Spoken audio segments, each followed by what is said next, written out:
As I continue to strive to make new content on my channel, I thought it'd be fun to start an audio book review playlist for you guys. These will obviously come out a little bit slower than some of my other videos because it's going to take me some time to get through these audiobooks. But I was inspired to start listening to audiobooks by one man, and I want to show you his picture now because he is one of the coolest dudes I ever met. That right there is Big C. And Big C is an avid audiobook nerd. Don't let his ginormous girth fool you. He's got a lot of brains to back up all that brawn. And Big C has been talking to me constantly at work about how I need to listen to audiobooks. And I said, you know what? The passion that you have in this has inspired me, and it is time for me to start audiobooking. So that's exactly what I'm going to do. And I want to talk to you guys about the first audiobook that I listened to. This is one my wife actually requested for me to listen to.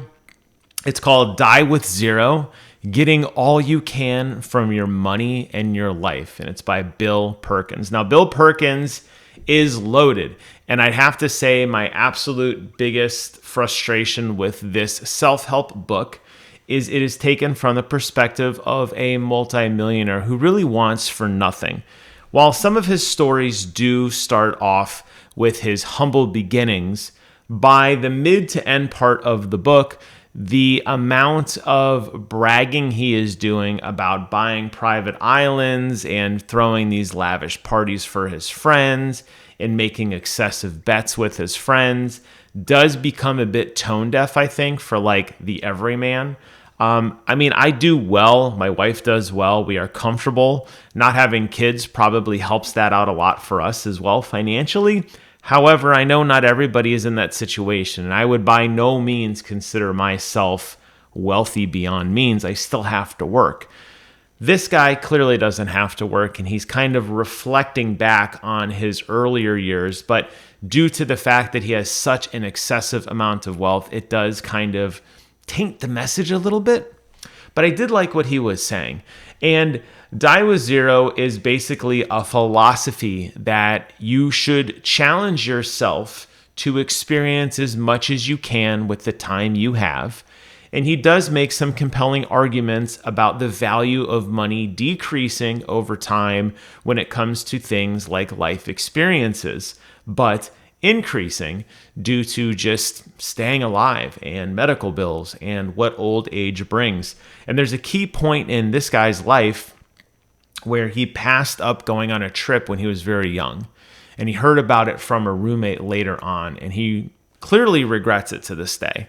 He reflected on that trip numerous times in this book, talking about how the life experience he would have had back then were probably worth the financial risk and debt he would put himself in. He makes the assumption that most people will continue to increase their revenue over their lifespan, and that you will continue to make more money as time goes on, which is largely true.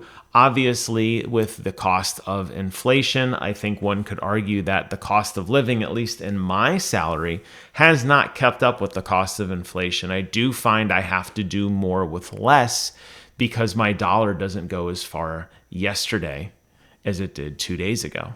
And it's not going to go as far tomorrow either. And now maybe that will change, and obviously the market ebbs and flows, and I am by no means any kind of financial manager or analyst, but it is safe to say that having money is important, and some people, like myself, value the fact that I have a small nest egg saved up, that in case something happened, I'd be covered. When I bought the Bronco that I wasn't really planning on buying, I could. I didn't pay cash for it. I wish I did. I'm still making massive amounts of payments on it for a very long time because Broncos aren't cheap.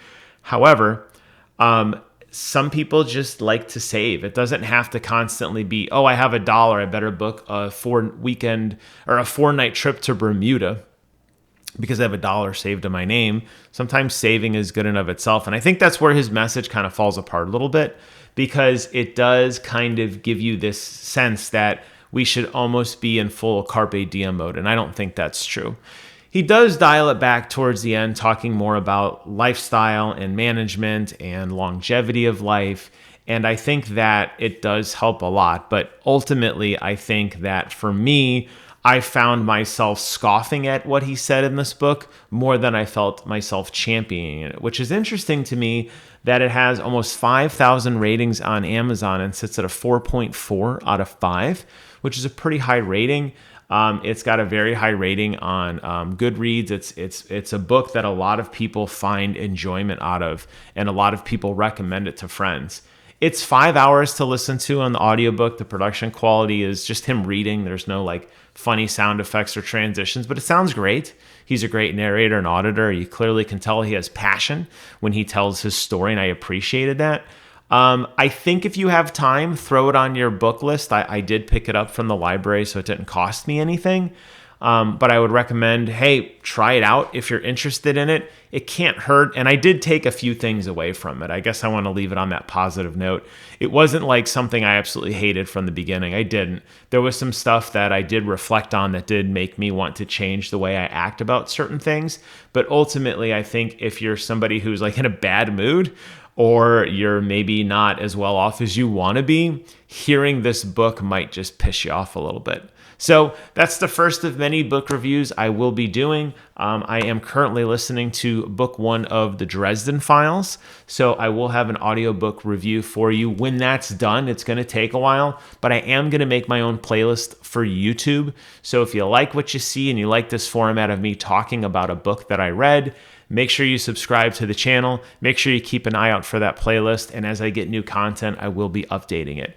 That's it for today's book review. Thank you guys so much for watching. Take care of yourselves. And until next time, I will see you guys on the other side.